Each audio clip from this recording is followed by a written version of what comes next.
지금 홍콩이 발칵 뒤집어졌습니다.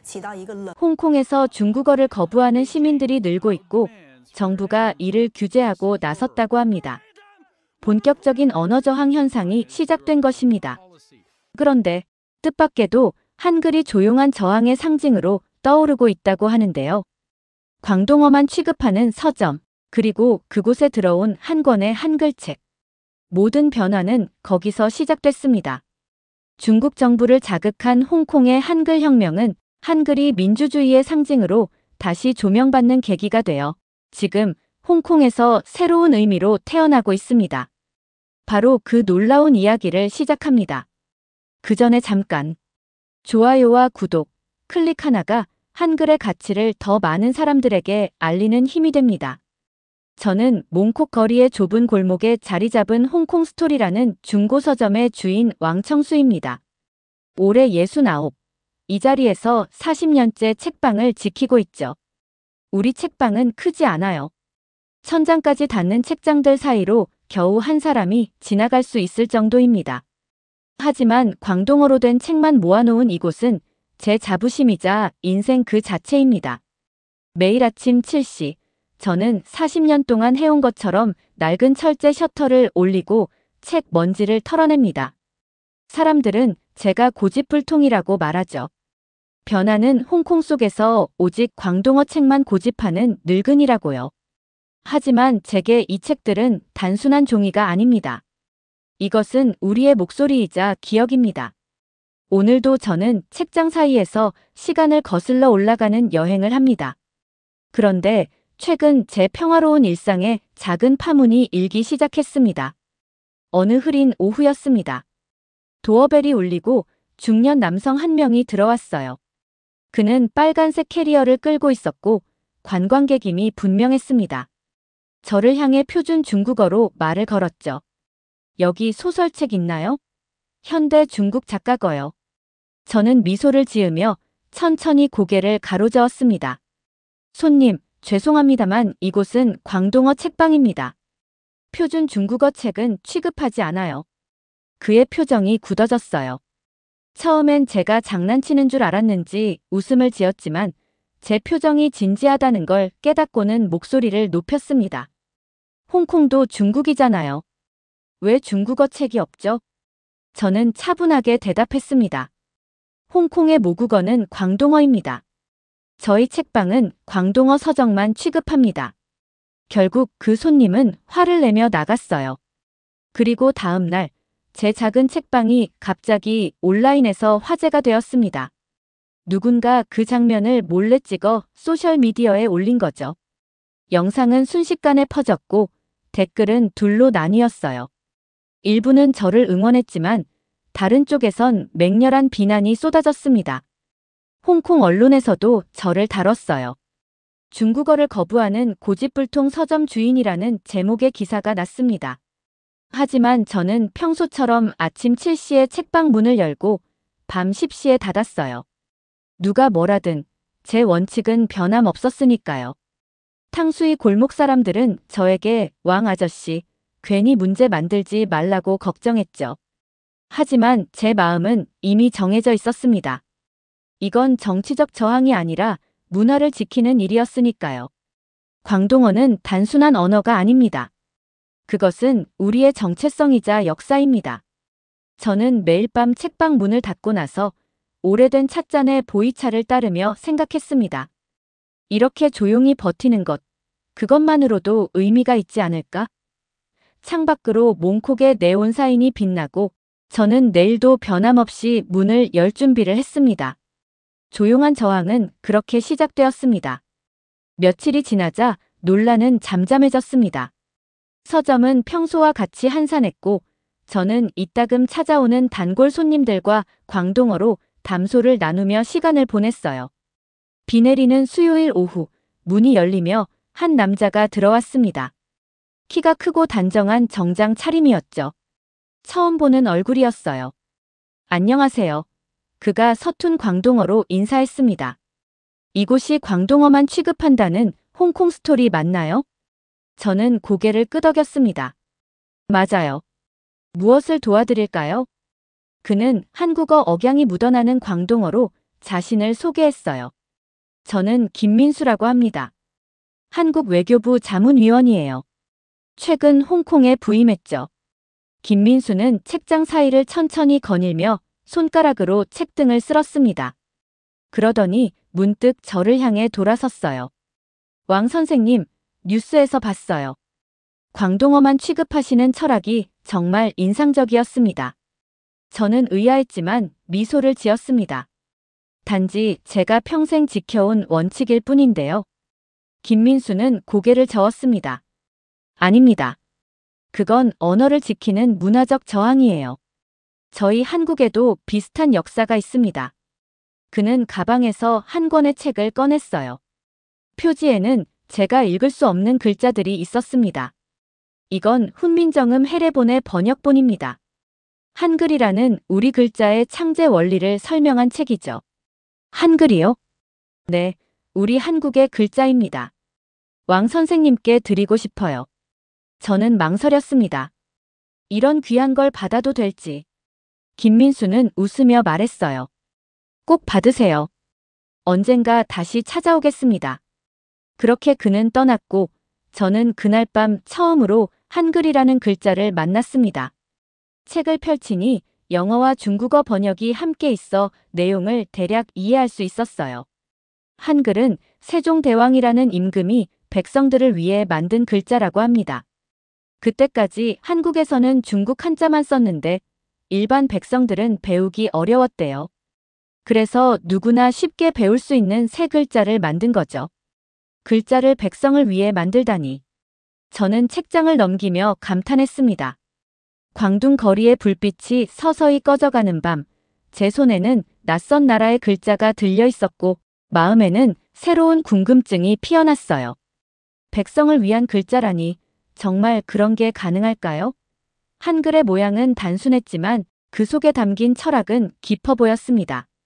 다음 날 아침, 책방 문을 열기 전 저는 훈민정음이라는 단어를 제 방식대로 발음해 보았습니다. 훈민저음. 어색했지만 왠지 입에 붙는 느낌이었어요. 그날부터 저는 책방 한 구석에 그 책을 전시해 두었습니다. 누군가 물어보면 백성을 위한 글자래요라고 답했죠. 그리고 정확히 일주일 후 김민수가 다시 찾아왔습니다. 이번에는 두꺼운 사전 한 권과 얇은 공책을 들고서요. 그는 문을 열자마자 활짝 웃었습니다. 왕 선생님, 한글 좀 배워보실래요? 저는 망설임 없이 고개를 끄덕였습니다. 배우고 싶어요. 그날부터 김민수는 매일 저녁 책방 문을 닫은 후 찾아왔습니다. 좁은 책방 구석, 오래된 나무 테이블 위에 공책을 펼치고 한글을 가르쳐 주었죠. 처음에는 단순한 호기심이었습니다. 하지만 배울수록 이 글자에 점점 매료되었어요. 한글은 자음과 모음의 조합으로 이루어져 있습니다. 김민수가 설명했어요. 자음은 발음기관의 모양을 본떠 만들었고 모음은 하늘, 땅, 사람을 상징합니다. 발음기관의 모양이라고요? 네, 예를 들어 이 기역은 혀가 목구멍을 막는 모양이에요. 니은은 혀가 입천장에 닿는 모양이고요. 저는 그 말에 깜짝 놀랐습니다. 글자가 소리나는 방식을 그대로 그렸다는 거군요. 바로 그겁니다. 과학적이고 체계적이죠. 밤이 깊어가도 저희는 계속 한글을 탐구했어요. 김민수는 인내심 있게 제가 틀릴 때마다 다시 설명해 주었습니다. 때로는 웃음이 터져 나오기도 했죠. 왕 선생님, 아와 어를 또 헷갈리셨네요. 아이고, 나이 들어 새 것 배우기가 쉽지 않습니다. 하지만 정말 신기했어요. 한글은 마치 수학 공식처럼 규칙적이었습니다. 자음과 모음을 알면 누구든 읽고 쓸 수 있었죠. 그것도 아주 짧은 시간 안에요. 김 선생, 이렇게 쉬운 글자를 왜 다른 나라들은 만들지 않았을까요? 김민수는 잠시 생각하더니 대답했습니다. 글자는 권력이었기 때문입니다. 어려운 글자를 아는 사람만이 지식과 권력을 독점할 수 있었죠. 그런데 세종대왕은 그 권력을 나눠준 거군요. 바로 그렇습니다. 한글은 단순한 글자가 아니라 철학입니다.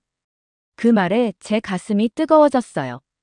저도 모르게 손을 내밀어 책장에 꽂힌 광동어 서적들을 쓰다듬었습니다. 언어가 사라지면 그 민족의 정신도 함께 사라진다는 말이 떠올랐죠. 정말 놀라운 글자군요. 제가 말했습니다. 더 배우고 싶어요. 김민수의 눈이 반짝였어요. 내일은 광동어 발음을 한글로 적어보는 연습을 해볼까요?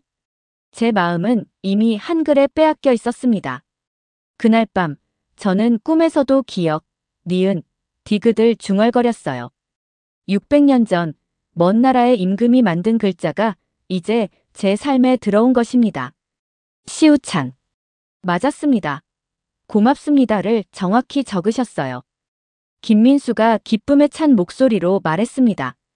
믿기 힘들겠지만 저는 단 이틀 만에 한글의 기본을 습득했어요. 한글은 모든 발음을 논리적으로 표현할 수 있는 체계라 광동어 소리를 적는 것도 가능했죠. 문득 어머니가 손녀에게 읽어주던 동화책이 생각났습니다. 김 선생, 제가 어떤 책을 찾아보고 싶은데요. 책장 깊숙한 곳에서 오래된 아동 동화책 한 권을 꺼냈습니다. 표지에는 작은 별의 여행이라고 적혀 있었어요. 제가 5살 때 어머니가 읽어주던 책이죠. 이 책의 첫 문장을 한글로 적어볼 수 있을까요? 김민수는 웃으며 고개를 끄덕였습니다. 저는 첫 문장을 천천히 읽었고 그는 한글로 받아 적었어요. 그리고 제게 그대로 따라 쓰라고 했죠. 처음에는 어색했지만 글자를 하나씩 완성해 나가는 기쁨이 컸습니다. 한 문장, 두 문장. 마침내 첫 페이지를 다 옮겨 적었을 때 제 눈에서 눈물이 흘렀어요. 왕 선생님, 괜찮으세요? 저는 고개를 끄덕였습니다. 이게 정말 놀랍습니다. 제 모국어를 다른 문자로 이렇게 완벽하게 표현할 수 있다니. 김민수는 미소 지었어요. 그것이 한글의 위대함입니다. 어떤 언어든 표현할 수 있죠. 마치 수학 공식 같아요. 단순하지만 그 안에 모든 것이 담겨 있어요. 그렇습니다. 한글은 과학이자 예술이에요. 저는 노트에 적힌 광동어 한글 표기를 보며 생각에 잠겼습니다. 이 글자에는 어떤 힘이 있어요. 말은 공기 중에 사라지지만 글자는 남습니다. 우리의 말, 우리의 생각을 보존하는 도구죠. 혹시 광동어 단어들을 한글로 정리한 작은 사전 같은 걸 만들어 볼 수 있을까요? 김민수의 눈이 반짝였어요. 멋진 생각입니다. 시작해 볼까요? 그날부터 저희는 매일 밤 책방의 단어들을 한글로 옮겨 적기 시작했습니다. 먼저 간판, 메뉴판 같은 일상적인 단어들부터요. 딤섬은 딤쌈, 차찬탱은 차찬탱으로 적었죠. 작업은 생각보다 빨리 진행되었습니다.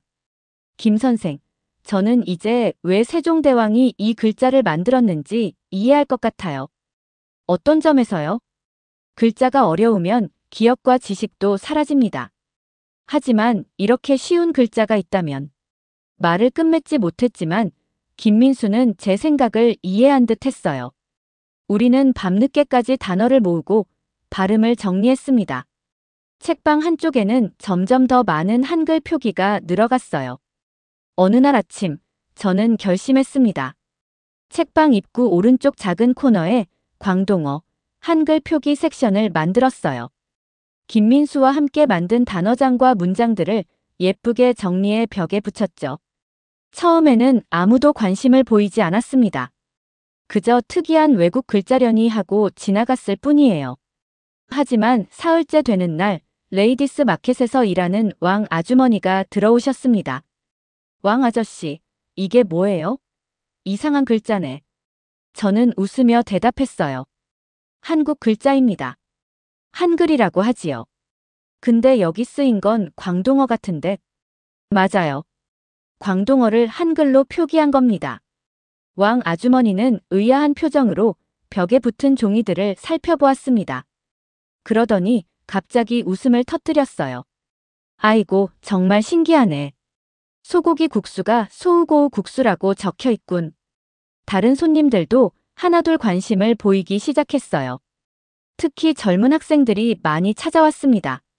그들은 자신의 이름을 한글로 어떻게 쓰는지 물었고 저는 최선을 다해 알려주었죠. 왕 아저씨, 이거 배우기 어려워요? 침사추이에서 온 대학생 링이 물었습니다. 전혀요. 나 같은 늙은이도 이틀 만에 배웠답니다. 그 말에 학생들이 놀랐어요. 정말요? 저희도 배울 수 있을까요? 저는 잠시 고민했습니다. 김민수에게 상의해야 할 것 같았어요. 하지만 학생들의 호기심 어린 눈빛을 외면할 수 없었죠. 토요일 저녁에 오세요. 간단한 수업을 해볼게요. 그렇게 우리 책방에는 조용한 변화가 시작되었어요. 토요일 저녁마다 5명 정도의 젊은이들이 모여 김민수와 제가 함께 한글을 가르쳤죠. 자리가 부족해 책장 사이에 앉기도 했지만 모두가 즐겁게 배웠습니다. 한 달이 지났을 무렵 책방 앞 차찬탱에서 일하는 리우가 들어왔어요. 그는 메뉴판을 들고 있었습니다. 왕 아저씨, 우리 메뉴도 한글로 적어주실 수 있나요? 한국 관광객들이 많이 오는데 이렇게 하면 좋을 것 같아요. 저는 기쁘게 수락했죠. 그날 밤 김민수와 함께 메뉴판의 모든 항목을 한글로 표기했습니다. 밀크티는 나이차, 계란 토스트는 단위치로요. 다음 날 리우의 차찬탱에 메뉴판이 걸렸고 지나가던 사람들이 호기심에 들어왔어요. 한국인 관광객들은 특히 반가워했죠. 광동어 발음이 한글로 적혀 있으니 주문하기 편했을 테니까요. 저는 문득 깨달았습니다. 이것은 단순한 취미가 아니었어요. 우리는 무언가 중요한 일을 하고 있었습니다. 두 문화가 만나는 지점, 서로의 언어를 존중하며 배우는 공간을 만들고 있었죠. 그냥 재미로 시작한 일인데. 저는 웃으며 김민수에게 말했습니다. 어느 화창한 월요일 아침, 문득 건물 관리인이 찾아왔습니다. 그는 평소와 다른 딱딱한 표정이었어요. 왕 선생, 화재 안전 점검을 해야 한다는군요. 정부 지시입니다. 저는 의아했지만 따를 수밖에 없었어요. 다음 날 2명의 공무원이 찾아와 꼼꼼히 서점을 살폈습니다. 특히 한글이 적힌 벽면을 오래 들여다보더군요. 이게 뭡니까? 한국 글자로 적은 광동어입니다. 그들은 서로 눈빛을 교환했어요. 공인된 언어가 아닙니다. 철거하셔야 합니다. 저는 항의했죠. 이건 단순한 문화 교류일 뿐입니다. 불법이 아니에요. 하지만 그들은 듣지 않았어요. 일주일 내로 철거하지 않으면 과태료가 부과됩니다. 그날 오후 세무서에서도 연락이 왔습니다. 지난 5년간의 세금 기록을 검토하겠다고요. 갑작스러운 일이었죠. 저는 김민수에게 전화했습니다. 김 선생, 무슨 일이 벌어지고 있는 것 같아요. 전화기 너머로 김민수의 목소리가 무거웠어요. 저도 말씀드릴 게 있습니다. 비자 갱신이 거부됐어요. 뭐라고요? 이유는 설명해주지 않았지만 한 달 내로 떠나야 할 것 같습니다. 저는 가슴이 무너지는 느낌이었어요. 책방으로 돌아가는 길, 문득 건너편 카페에서 누군가 제 사진을 찍는 것 같았습니다. 아마 망상일 거예요. 하지만 불안감은 계속됐죠. 다음 날 단골 손님 몇이 조용히 귀띔해 주었어요. 왕 아저씨, 당신 책방이 주시 대상이 됐대요. 조심하세요. 저는 이제야 상황을 깨달았습니다. 처음에는 단순한 문화 교류였지만 누군가의 눈에는 불온한 행동으로 비쳤나 봐요. 한글이라는 글자, 그리고 그 안에 담긴 백성을 위한 문자라는 철학이 위협으로 느껴졌나 봅니다. 그날 밤 김민수가 책방에 찾아왔어요. 그의 얼굴은 피곤해 보였지만 눈빛은 여전히 강했습니다. 왕 선생님, 괜찮으세요? 저는 고개를 끄덕였어요. 괜찮습니다. 하지만 우리가 뭘 잘못했는지 모르겠네요. 아무것도 잘못하지 않았어요. 다만 그들이 두려워하는 일을 했을 뿐이죠. 한글을 가르친 게요. 김민수는 미소 지었습니다. 언어는 단순한 의사소통 도구가 아니에요. 정체성이자 힘이죠. 그들은 그 힘을 두려워하는 겁니다. 저는 창밖을 바라보았어요. 몽콕의 밤거리는 여전히 분주했습니다. 사람들은 무심코 오가고 네온 사인은 반짝였죠. 겉으로 보기엔 아무것도 변하지 않은 것 같았어요. 하지만 저는 알았습니다. 우리 주변에 보이지 않는 벽이 하나씩 세워지고 있다는 것을요. 어떻게 해야 할까요? 다음 날부터 분위기가 달라졌습니다. 토요일 저녁 한글 수업에 오던 학생들이 하나둘 연락 없이 오지 않았어요. 책방에도 손님이 줄었습니다. 지나가다 들르던 이웃들도 고개만 끄덕이고 서둘러 지나갔죠.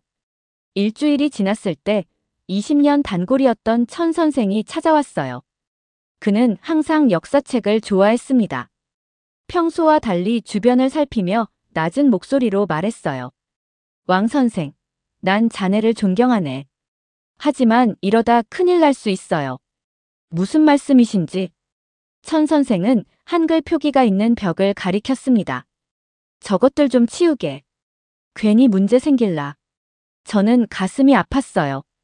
이건 단지 다른 나라의 글자일 뿐입니다. 정치적인 것이 아니에요.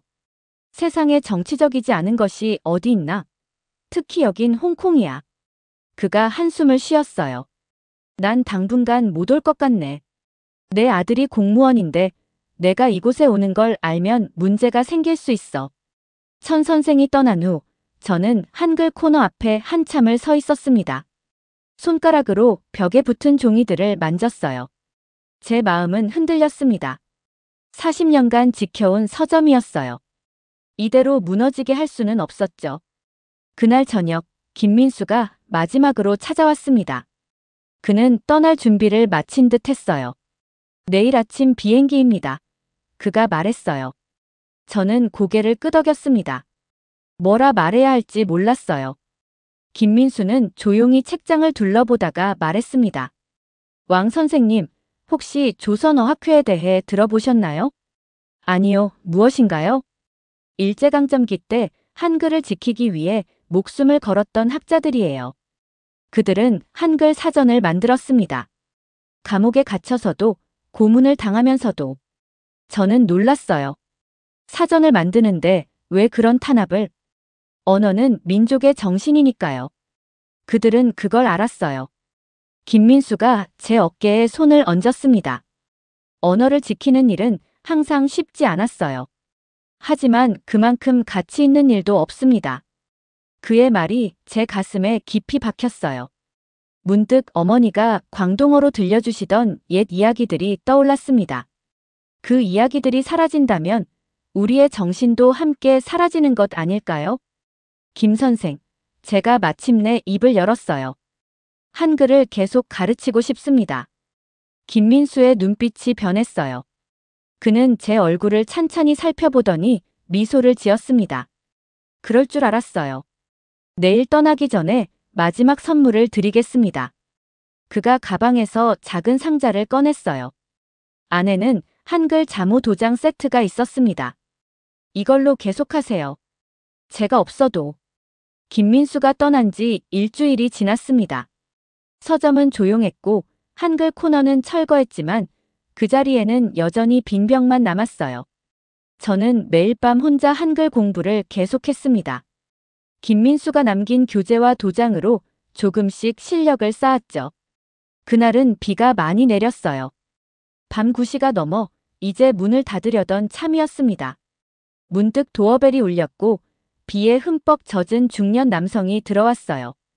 그는 주변을 살피더니 문을 굳게 닫았습니다. 왕청수 선생님 맞으신가요? 저는 경계하며 고개를 끄덕였어요. 그렇습니다만 곧 문을 닫을 시간인데요. 제 이름은 마츠하오입니다.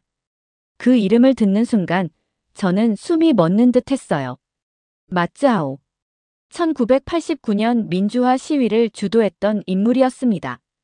그 후로 공개석상의 모습을 드러내지 않았던 사람이죠. 정말로. 마츠하오 선생님이신가요? 그는 미소로 답했습니다. 오래전 이름입니다. 요즘은 그냥 선생이라고 불려요. 마츠하오는 천천히 서점을 둘러보았어요. 그러다 빈 벽면 앞에 멈춰 섰습니다.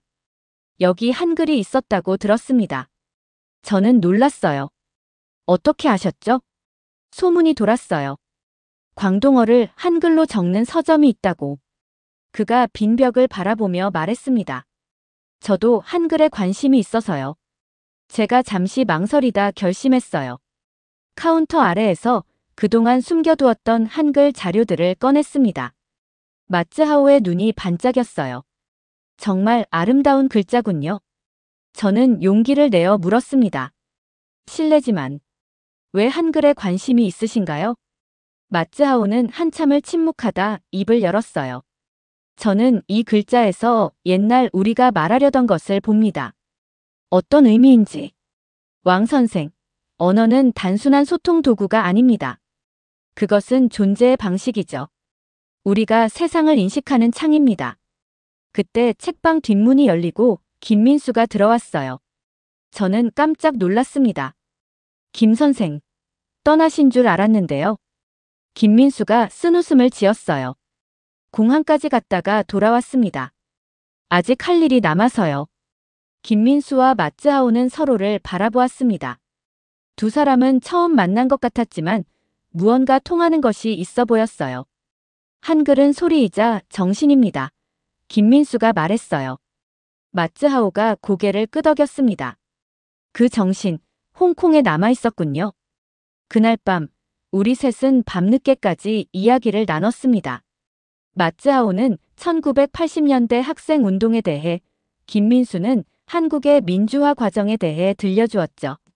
저는 그들의 말을 듣고 또 들었어요. 밤이 깊어갈수록 제 마음속에서는 무언가가 단단해졌습니다. 떠나가는 사람들이 있어도 남아서 지켜야 할 것이 있다는 확신이었어요. 마츠하오의 방문 이후 저는 결심했습니다. 한글 코너를 다시 설치했어요. 이번에는 더 크게, 더 분명하게 말이죠. 당국의 압박은 계속되었지만 제 마음은 이미 정해져 있었습니다. 소문은 빠르게 퍼졌어요. 왕청수의 서점에서 한글을 가르친다. 처음에는 2~3명이었습니다. 그러다 10명, 20명으로 늘어났죠. 젊은이들뿐만 아니라 노인들도 찾아왔어요. 서점은 너무 좁아져서 수업을 더 이상 진행할 수 없었습니다. 이대로는 안 되겠어요. 김민수가 말했어요. 그는 여전히 홍콩에 머물고 있었습니다. 비자 문제는 어떻게 해결했는지 모르겠지만 그는 여전히 제 곁에 있었죠. 그럼 어떻게 하죠? 공원으로 옮기는 건 어떨까요? 그래서 우리는 책방 근처 작은 공원으로 장소를 옮겼습니다. 매주 토요일 오후 4시 사람들이 하나둘 모여들었어요. 저는 김민수가 알려준 대로 한글을 가르쳤습니다. 처음에는 자음과 모음, 그 다음은 받침, 그리고 이어서 광동어 발음을 한글로 적는 방법을요. 마지막 수업날 사람들이 평소보다 많이 모였습니다. 거의 50명에 가까웠어요. 나이든 어부부터 교복 입은 학생들까지 다양한 사람들이 함께했죠. 마츠하오도 모자를 깊이 눌러쓰고 맨 뒤에 앉아 있었습니다. 수업이 끝날 무렵 저는 용기를 내어 한글로 쓴 편지를 꺼냈어요. 손이 떨렸지만 목소리는 단단했습니다. 오늘은 제가 한글로 쓴 편지를 읽어보려고 합니다.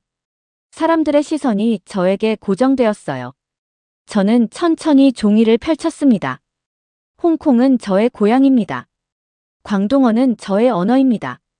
하지만 저는 이제 새로운 글자를 알게 되었습니다. 세종대왕이 백성을 위해 만든 글자, 한글입니다. 제 목소리가 조금씩 커졌어요. 세종대왕이 백성을 위했던 그 마음, 지금 여기에 살아있습니다. 우리의 말을 지키는 일은 우리의 마음을 지키는 일입니다. 오늘 여러분과 함께할 수 있어 기쁘고 감사합니다. 제가 편지를 접자 예상치 못한 박수가 터져 나왔어요. 사람들의 눈에는 눈물이 고여 있었습니다. 김민수가 다가와 제 어깨를 두드렸어요. 멋진 편지였습니다. 왕 선생님. 그날 밤 집으로 돌아가는 길에 누군가 제 뒤를 따라오는 것을 느꼈어요. 돌아보니 2명의 남자가 서 있었습니다. 그들은 공무원 신분증을 보여주었어요.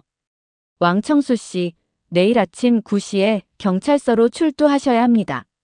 제 가슴이 철렁 내려앉았지만 목소리는 담담했어요. 무슨 일로요?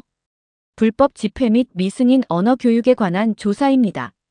그들이 떠난 후 저는 오랫동안 밤하늘을 바라보았습니다. 별들이 유난히 밝게 빛나는 것 같았어요. 마음속으로 다짐했습니다. 이제 돌이킬 수 없다. 그래도 괜찮아. 경찰서에서의 조사는 길고 지루했습니다. 질문은 계속해서 반복되었어요. 왜 한글을 가르쳤습니까? 누가 지시했습니까? 정치적 의도가 있었습니까? 저는 계속 같은 대답을 했습니다. 그저 새로운 문자를 배우고 가르치고 싶었을 뿐입니다. 일주일 후 세무당국에서 막대한 세금 고지서를 보내왔어요. 지난 5년간의 미납세금이라고 했지만 저는 항상 성실하게 세금을 내왔습니다. 이의를 제기했지만 소용없었어요. 건물주에게도 압력이 들어갔는지 갑자기 임대료를 2배로 올린다는 통보가 왔습니다. 모든 길이 막혔어요. 40년 동안 지켜온 서점을 더 이상 유지할 수 없게 된 것이었습니다. 하지만 이상하게도 마음은 평온했어요. 마치 오랜 여정의 끝에 도달한 것 같은 느낌이었죠. 폐업 공고를 내고 물건들을 정리하기 시작했습니다. 소식을 들은 단골 손님들이 하나둘 찾아왔어요. 그들은 마지막 책을 사가면서 조용히 응원의 말을 건넸습니다. 마지막 날 책방 문을 닫기 전에 차찬탱에서 일하는 리우가 찾아왔어요. 그는 평소와 달리 진지한 표정이었습니다. 왕 아저씨, 제안이 있어요. 무슨 제안인데? 저희 차찬탱 옆에 작은 공간이 하나 있어요. 거기서 새로 시작하는 건 어떨까요? 저는 놀랐어요. 무슨 의미죠? 책방은 아니지만 차와 책이 있는 공간을 만들어 보는 거예요. 한글도 가르칠 수 있고요. 리우의 제안은 진심이었습니다. 그는 이미 계획을 세웠더군요. 작은 공간이지만 탁자 몇 개와 책장을 놓을 수 있었어요. 차를 팔고 책을 읽고 때로는 조용히 한글을 나눌 수 있는 장소였습니다. 한 달 후 우리는 새 공간을 열었어요. 이름은 자모다방이었습니다. 자모는 한글의 자음과 모음을, 다방은 차를 마시는 장소를 의미했죠. 공간은 작았지만 분위기는 따뜻했어요. 벽에는 이렇게 적혀 있었습니다. 한글은 잊힌 사람들의 목소리를 다시 깨우는 문입니다. 자모다방은 책방보다 더 많은 사람들로 북적였어요. 아침에는 노인들이 차를 마시러 왔고 오후에는 학생들이 책을 읽으러 왔습니다. 저녁에는 조용히 한글 수업이 진행되었죠. 언어는 단순한 소통의 도구가 아니라 우리의 정체성이자 역사, 그리고 미래입니다. 왕청수의 작은 저항이 자모다방이라는 새로운 시작으로 이어진 것처럼 우리가 지키는 하나의 언어, 하나의 문화는 언젠가 더 큰 희망으로 피어날 수 있습니다. 한글이 600년 전 세종대왕의 마음에서 시작되어 오늘날 홍콩의 작은 다방까지 이어진 것처럼 우리가 심는 작은 씨앗들이 어떤 꽃을 피울지 누가 알 수 있을까요? 오늘도 자모다방의 문은 열려 있습니다. 그리고 그 안에서는 새로운 이야기가 계속해서 써지고 있습니다. 오늘의 영상은 여기까지입니다.